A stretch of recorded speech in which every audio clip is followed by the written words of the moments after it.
കോൺഗ്രസിൻ്റെയും ലീഗിൻ്റെയും എല്ലാം വോട്ട് വാങ്ങുക എന്നതാണ് എൻ്റെ ലക്ഷ്യം.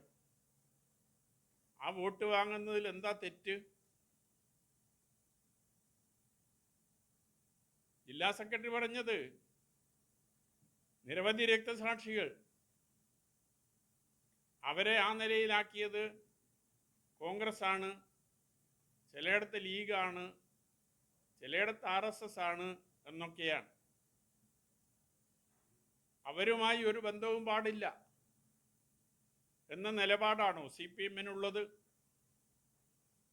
അങ്ങനെ ഒരു നിലപാട് അവർക്കുണ്ടായിട്ടില്ല. ഈ കേരളത്തിൽ ആദ്യമായി ഒരു MLA കൊല്ലപ്പെട്ടത് സഖാവ് കുഞ്ഞാലിയാണ്. കുഞ്ഞാലിയുടെ കൊലപാതകവുമായി ബന്ധപ്പെട്ടുകൊണ്ട്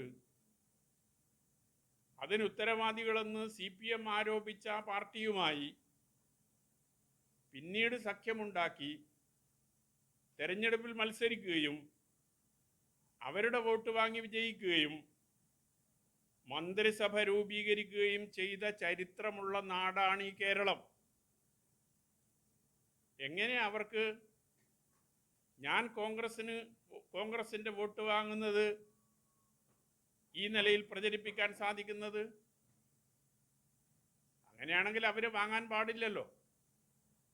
കേരളത്തിൽ മൊത്തത്തിലല്ലേ അങ്ങനെ വാങ്ങിയത്? ഈ പയ്യന്നൂർ മണ്ഡലത്തിലാണ് രാമന്തളിയിലെ പഞ്ചായത്ത് പ്രസിഡന്റ് സഖാവ് OK കുഞ്ഞിക്കണ്ണൻ രക്തസാക്ഷിയായത്. അതിനുത്തരവാദികൾ ആര് എന്നതിനെ സംബന്ധിച്ച് അവർ പറഞ്ഞിട്ടുണ്ട്. അവരുമായി സഖ്യമുണ്ടാക്കി വോട്ട് വാങ്ങി തെരഞ്ഞെടുപ്പിൽ മത്സരിച്ചിട്ടില്ലേ CPM? അപ്പോൾ CPM-ന് കോൺഗ്രസിൻ്റെ വോട്ട് വാങ്ങാം, മറ്റു പാർട്ടികളുടെ വോട്ട് വാങ്ങാം, മറ്റുള്ളവർക്ക് വാങ്ങിക്കൂടാ എന്നൊരു നിലപാട് എങ്ങനെയാണ് ഒരു ദേശീയ രാഷ്ട്രീയ പാർട്ടിക്ക് എടുക്കാൻ സാധിക്കുന്നത്? ഇനി അത് മാത്രമല്ലല്ലോ, ഒന്ന്, ഞാൻ വേറെ ഒരു രാഷ്ട്രീയ പാർട്ടിയിലേക്കും പോകാൻ ഉദ്ദേശിക്കുന്നില്ല. രണ്ട്, ഞാൻ തെരഞ്ഞെടുപ്പിൽ മത്സരിക്കാൻ ഉദ്ദേശിക്കുന്നില്ല. TI മധുസൂദനനെ മാറ്റി മറ്റൊരാളാണ് പയ്യന്നൂരിൽ LDF-ൻ്റെ സ്ഥാനാർത്ഥിയെങ്കിൽ ഞാൻ മത്സരിക്കുമായിരുന്നില്ല. ഞാൻ പാർട്ടിക്കകത്ത് ഉയർത്തിക്കൊണ്ടുവന്ന വിഷയം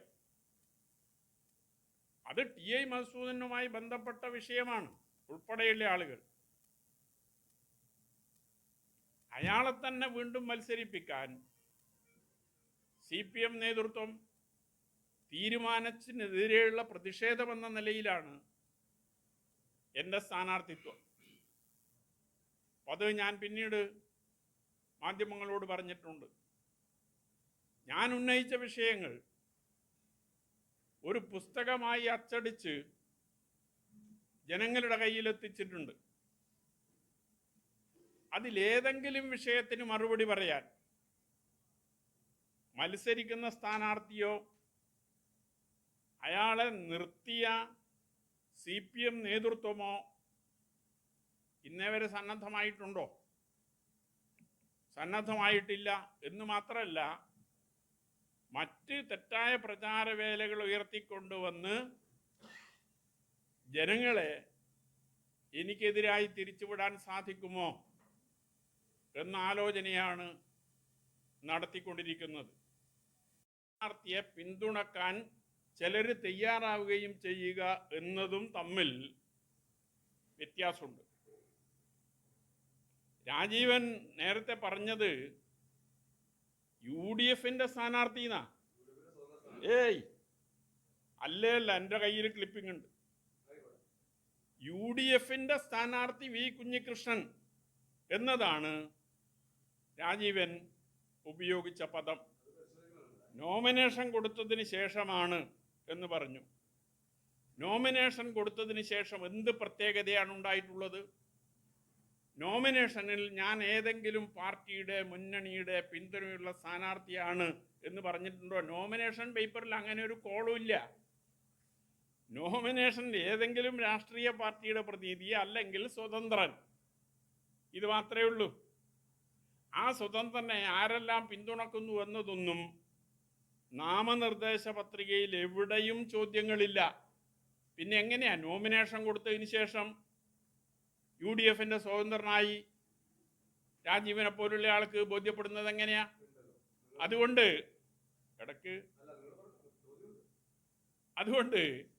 ഇത് വളരെ ബോധപൂർവമാണ്. ആ കാരണം നിങ്ങളോട് വിശദീകരിച്ചിട്ടുണ്ട് നേരത്തെ.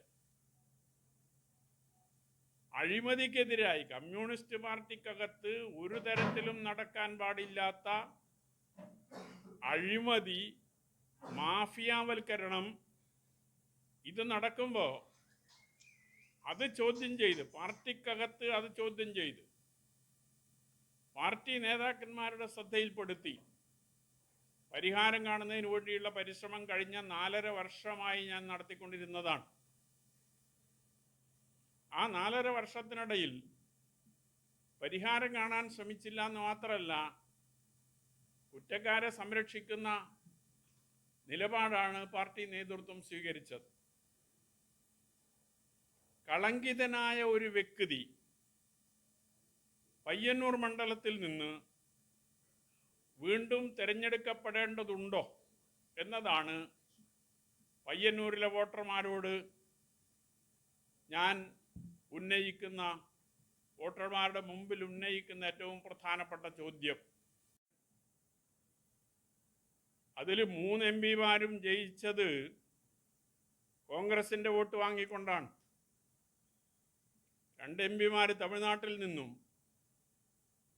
1 MP രാജസ്ഥാനിൽ നിന്നും ജയിച്ചു വന്നത് കോൺഗ്രസിൻ്റെ വോട്ട് വാങ്ങിക്കൊണ്ടാണ്. കേരളത്തിലുള്ള 1 MP മാത്രമാണ് കോൺഗ്രസിൻ്റെ വോട്ട് വാങ്ങാതെ ജയിച്ചത്. അപ്പോൾ 75% MP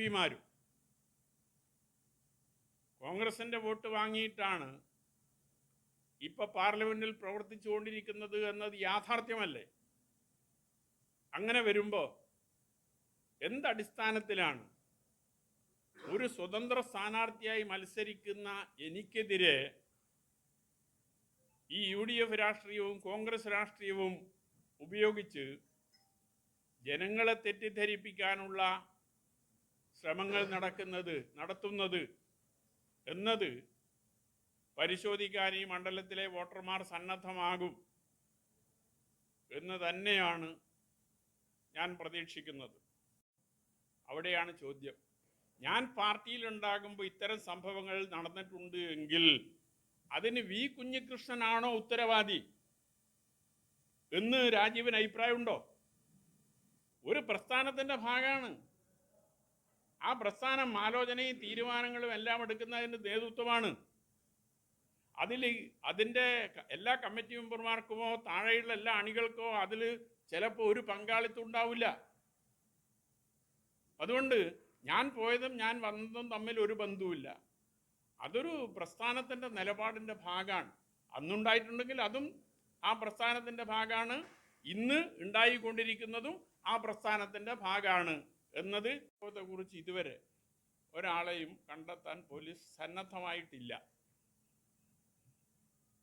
എൻ്റെ വീട്ടിൻ്റെ പരിസരത്ത് ബൈക്ക് തീവച്ച് നശിപ്പിച്ച സംഭവവുമായി ബന്ധപ്പെട്ടുകൊണ്ടും അത് തന്നെയാണ് അവസ്ഥ. ഒരു മാധ്യമ സമ്മേളനത്തിൽ രാജീവൻ തന്നെ തോന്നുന്നു ഈ ഗവൺമെൻറ്റിൽ നിന്ന് നീതി പ്രതീക്ഷിക്കുന്നുണ്ടോ എന്ന് ചോദിച്ചപ്പോൾ ഞാൻ പറഞ്ഞ ഉത്തരം, ഇതല്ലാതെ മറ്റൊരു ഗവൺമെൻറ് ഇപ്പം നമ്മുടെ മുമ്പിൽ ഇല്ലല്ലോ. നമ്മുടെ മുമ്പിലുള്ള ഗവൺമെൻറ്റിനോടല്ലേ നമുക്ക് പറയാൻ പറ്റൂ. അപ്പോൾ ആ നിലയിൽ അതിനെ കാണുക എന്നുള്ളതാണ്. അന്വേഷണം കാര്യമായ രീതിയിൽ നടക്കുന്നില്ല എന്ന് തന്നെയാണ് ഇപ്പോൾ അതുമായി ബന്ധപ്പെട്ടുകൊണ്ട് ഉള്ള അഭിപ്രായം.